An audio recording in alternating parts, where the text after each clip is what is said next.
All right, American Horror Story 1984, Episode 5, Red Dawn.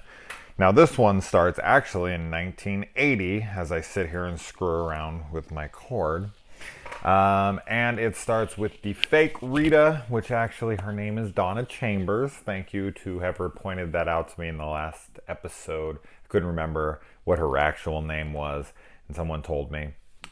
I actually wrote it down this time. Wow. All right. So she follows her dad because she thinks her dad's having an affair on her mother, and she is right. Kind of. So this turns into her finding out that her dad isn't really cheating per se. He's a murderer. And so she comes in on him gutting a woman. I mean, her intestines are hanging out. And was he intending to pour bleach into her open wounds or something? Like, wow. Is that just for pure pain, or did he have some nefarious other reasoning? I don't know, but nothing good. We can definitely guess that for sure.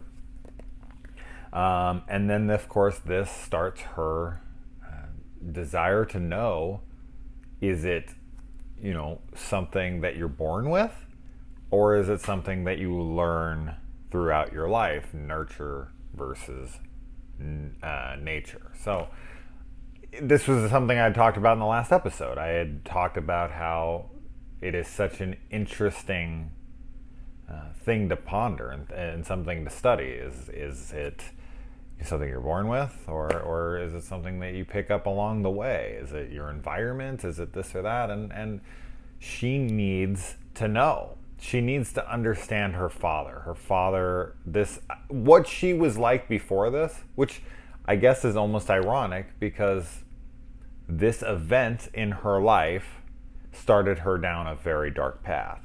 So in a way, she's kind of becoming the thing she hopes her dad was. Or does she not? What's the answer she's looking for? What exactly? Like, she's trying to either understand or somehow validate or exonerate her father in some way or another, or just understand him better. But let's say he's born with it. Is that just going to make her lose faith in humanity? Is that going to make her go, well, then it's not my father's fault? Is it? And what's she going to learn from Jingles? Exactly. What's it going to be like seeing him out in the wild? That I don't understand the correlation between, because seeing him out there, I'm not sure what she'd gain from that. Like, whether or not it was him since birth, or if society made him that way, or his upbringing. I just don't feel like she would be able to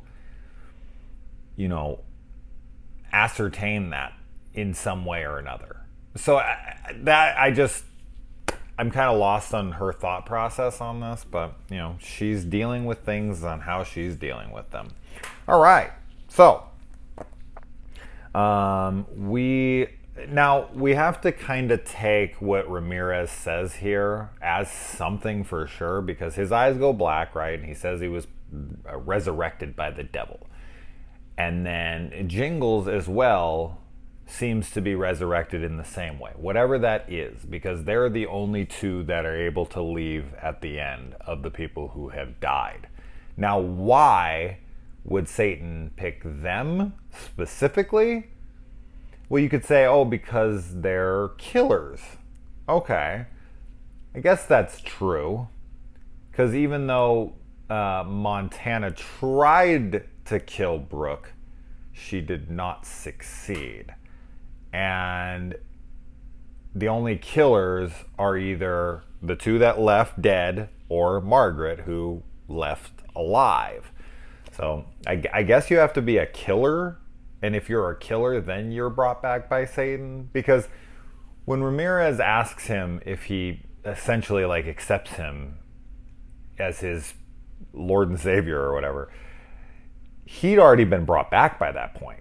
So if he didn't accept him, was he going to then there perish again? Or would it just, I don't know. So I don't really know what's all going on with that, but obviously they're able to leave. The other ones aren't. Now, I guess if you kill someone after the fact, because although Montana did not actually commit any murders before she died, she did commit a murder after she died.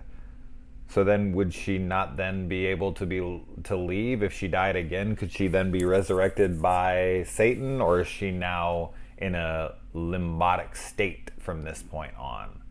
Limbotic, I want to say that's probably attached to lobotomy and not limbo. I think I just used that incorrectly, but you know what I'm talking about. Anyways, moving on.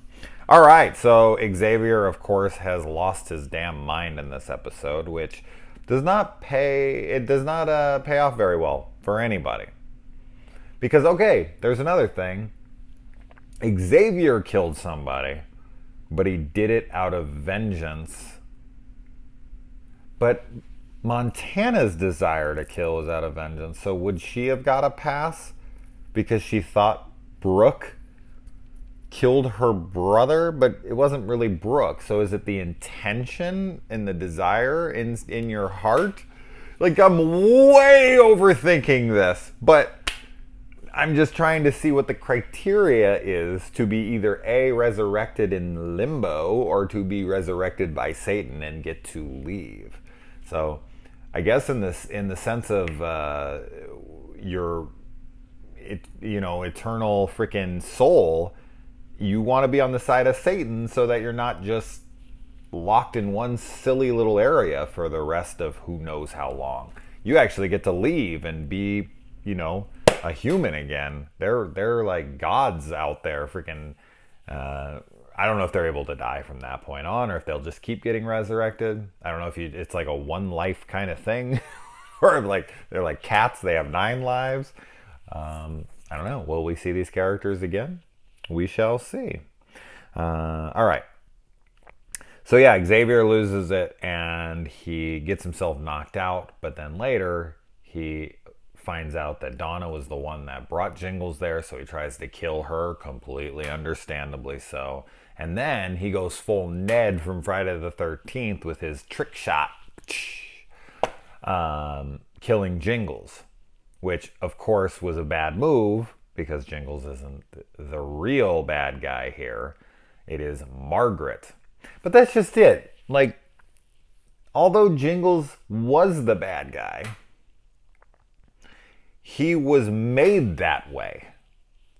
For real. I mean, his answer, Donna's answer is already there. He was made that way. He was already kind of susceptible to it because of his Vietnam, his time in Vietnam. But he was made a killer through this systematic, torture in a way. And these psychologists made him believe that he was a killer. But then he realized he wasn't, and he tried to get vengeance on Margaret, and then was killed. But he was still taken by Satan because of his previous actions. So Satan, I guess, is just an equal opportunity employer. Now Ray just shows back up again. And how screwed up would it be to lose your virginity, or at least we think so. I'm the jury's still out on that. Did she screw Montana's brother? Did she not? I don't think she did. I do think this was her losing her virginity, but with this show, they like to throw every twist they can at you, so I wouldn't be shocked to find out that she did already have sex. That said, let's say this really is her virginity, or fuck, even if you're just having sex with anyone, finding someone's head in a refrigerator and then finding out that person, not only did you just have sex with them, but they are still currently standing behind you with a head still on their body, but you're looking at their severed head in the fridge. The psychological damage that would happen there. Now, I wrote a script a long time ago where I put a sex scene in the middle of chaos, and people were like, "Oh my God, that's so unrealistic. No one would possibly have sex in that scenario." And just like they say in this, I just want to live, man. Before I die, I don't want to think that I never lived. So fuck it. I want to have sex. I'm into you right now. Let's do it.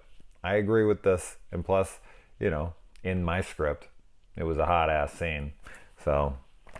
I'm all for it. Screw it. Let's live. But yeah, coming out and finding that the dude's head in the fridge would be... She would never have sex again, let me tell you. Margaret versus Chet. Oh man, this was a brutal scene. So she brings him out there, clubs him over the head. When he starts to wake up, she's got like an anchor tied around his feet. She goes to like start cutting his ear off. He fights back. He's really wounded, although before that, he seems right as rain, man. And I'm like, weren't you bleeding out? I mean, didn't we have the freaking Mia Wallace adrenaline shot into the freaking heart earlier? Like, how is this guy totally fine? Well, it's all those steroids, man. I guess they keep your heart pumping after the fact, after it stopped once. But yeah, that fight between them was brutal, man. She was clubbing him over the head. Then she was trying to like cut his ear off, and she got it like half off. And then he was fighting back with her, and then she just starts brutalizing him, and throws the anchor over, and he gets pulled out of the boat, but is holding on with one arm. She goes and she cuts his freaking ear off. Which, man, how could you even hold on at that point? And then she just starts smashing his fingers. And essentially, because the anchor is pulling him into the water and he does not have the arms to even try to combat with the, weight of it and all that, when he let go of that boat, it would be like falling off a building with the same end result, death. Like he would just have went to the bottom of the lake there, died, the end.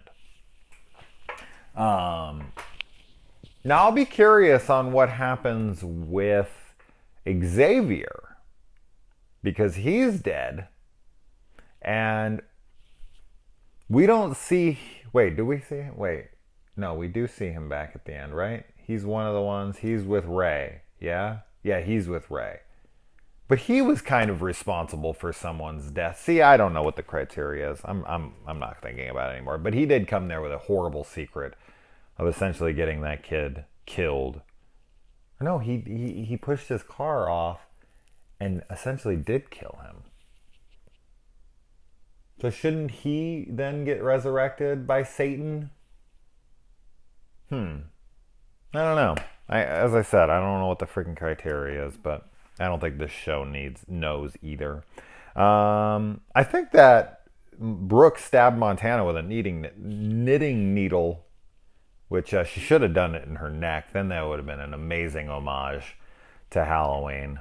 But I'm pretty sure that was a knitting needle, and that's one of the most famous uses of it in any film for me, is the Myers neck. Which that's one of the cool things about the 2018 version, is the stab wound is still in the mask, the neck of the mask. I was trying to say like neck and mask there in one word. It was not coming out. Margaret is just pure evil, man. The fact that Xavier saves her life and she does not hesitate, not for 1 second, to kill him. That is just cold-blooded, man. Even for a psycho killer to instantly kill your rescuer is just... She's so far gone. I get it, but man, that's just... It's like a whole nother level of evil. Like, you can't even give the guy a pass, or at least like I don't know, but it's just... it's never good, but still. I already talked about all that shit. And yeah, Dawn shows up. I like that the kids show up, and the first thing they see when they get there is Brook just going to town, stabbing Montana to death. What a horrible thing for children to see right when they pull up to where they think they're going to spend the next couple months of their life. Now, here's a question I have. Were these counselors ready for Kids in the Morning? Because they got there the night before the kids came, and Brooke was a last minute, addition to the group. So would she have had any idea of what to do with these kids when they showed up? There's no training at all. No one seemed to know what to do at all. So I just found that very, very odd. When they pulled up, I was like, wait a minute. This is the next day. They just pulled up that night, basically. They had no training of any sort.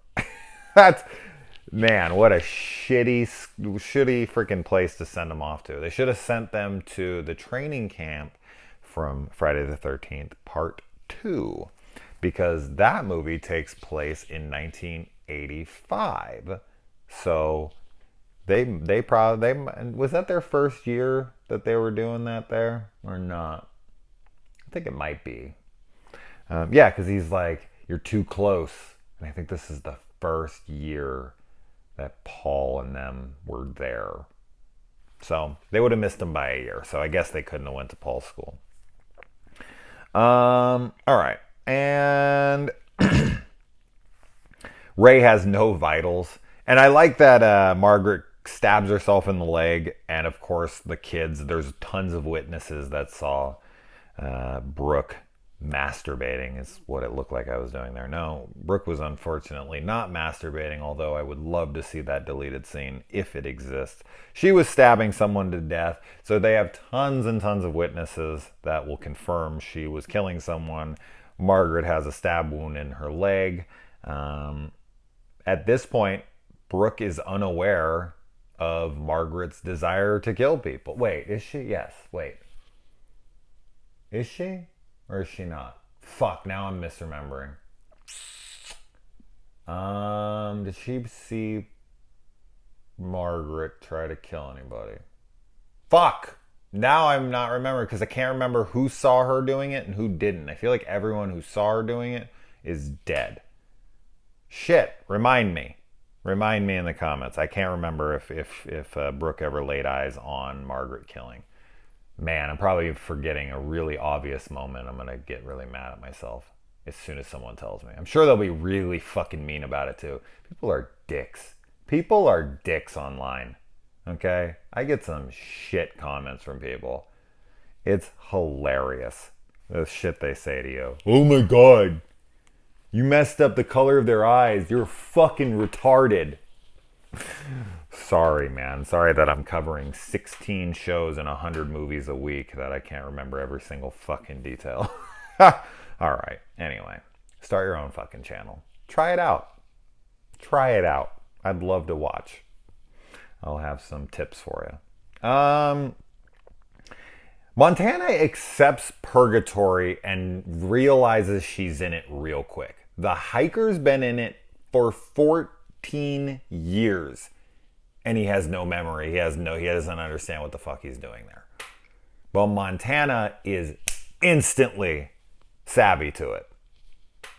Sure, I guess. Why not? She accepts it so fucking fast. I don't get that. I don't understand that at all. I'm completely confused on that. I really like the ending here with Jingles and Ramirez driving off, and he's like, buckle up, and they laugh together. I don't know why, but I love that. Something I have not praised, I've written it down every time, and I never bring it up, the opening music. I love the opening music. Or maybe I have brought it up before, but I love it. Every single time it comes on. I think it's just one of the best tracks that I've heard attached to something horror in a while. I really wonder if American Horror Story even tries to be scary. Are they trying to be scary? If they're trying to be scary, they're failing miserably. This show has zero scare in it at all. Maybe in the first season or two there was some scary stuff going on, but this feels way more like parody. This feels more like comedy, dark comedy, stuff like that. I don't see or feel any horror. Is there anyone watching this that's actually like, oh my God, this is scaring me? Really? This is scaring you? This is scary to you? I don't see that at all. Now, I don't really get scared, so I'm a tad biased in this area. But regardless, I can usually see, like, sense when something's actually feeling scary. Watch Channel Zero. That's a television series that actually tries to be unsettling and creepy and atmospheric and lands it and can maintain it through an arc, through a 6-episode arc. Now, granted, this show has a couple more episodes than that for sure, more than a couple, but I don't feel like it ever really attempts to be all that scary. I feel like it tries, especially in the last like 5 seasons, it just tries to be funny and meta and clever and stuff like that. But I don't feel horror almost at all. There's horror elements, absolutely, but actual like attempting to scare people, I don't feel that at all in this show. So, what are your guys' thoughts on that? Where this episode's gonna go now? I mean, obviously, Margaret's going to the hospital. I like that when Ray's in the back of the ambulance, they try to drive him out and then he just appears on the ground. How long before the ambulance realized that wasn't there? People are going to come back. An officer was killed there. He's not going to report back to work. The car is going to be reported stolen. They're going to go back there. The ambulance is going to be like, wait, we lost our patient. Where is he? Like, people are going to come back there for sure. Now, will we come back to Camp Redwood soon in this season? I would suppose so. But Brook is going to county. She's going to be locked up and interrogated. And Margaret is going to be a witness, but she's going to have to go to the hospital to treat her wounds. I mean, because the season's called 1984, I don't think anything will take place outside of 1984 in the future. Like, he can jump back all at once, but I don't think we'll ever go like a year later or something. I just don't see that happening. So how much time will be in between? I have no clue. Obviously, everything would be guesses anyways, but yeah, I would assume the next episode is going to be her interrogation and her saying, no, that's not what happened. Jingles was after us, this and that. And they're going to be like, we found no Jingles. Although,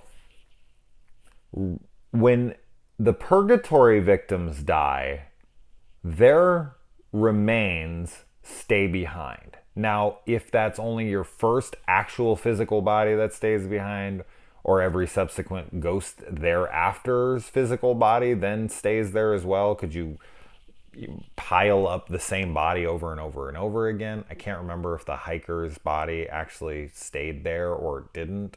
I don't think it did. So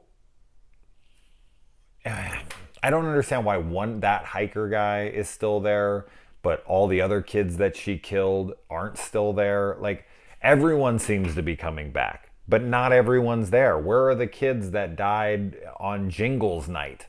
Where are those kids? Why didn't they come back? Why didn't all the victims in 1970 come back? Like, it seems to be very picky choosy, and I don't understand why. So, and then, as I said, with Ramirez and Jingles, that seemed to be their actual physical bodies that were resurrected. So when the cops are listening to Brook, they're going to be like, we found no Jingles. We found no Ramirez. We found no nobody. You know, Night Stalker or whatever. They wouldn't know his name at that point. But they're driving off to California. Los Angeles, California. I can't remember what the sign said in Los Angeles or California, but one of them, they're taking off. I don't know if we'll see them again, honestly. But what Brook is going to say, oh no, it was these people. And Margaret's going to be like, oh no, it was Brook. So that's going to be most of the next episode. I mean, I guess Jingles and them could come and break, like, try to get Margaret, because I know Jingles wants revenge. So I could see him coming back for vengeance. God, I have no idea where this is heading. So I look forward to it. Let me know what you think. Adios.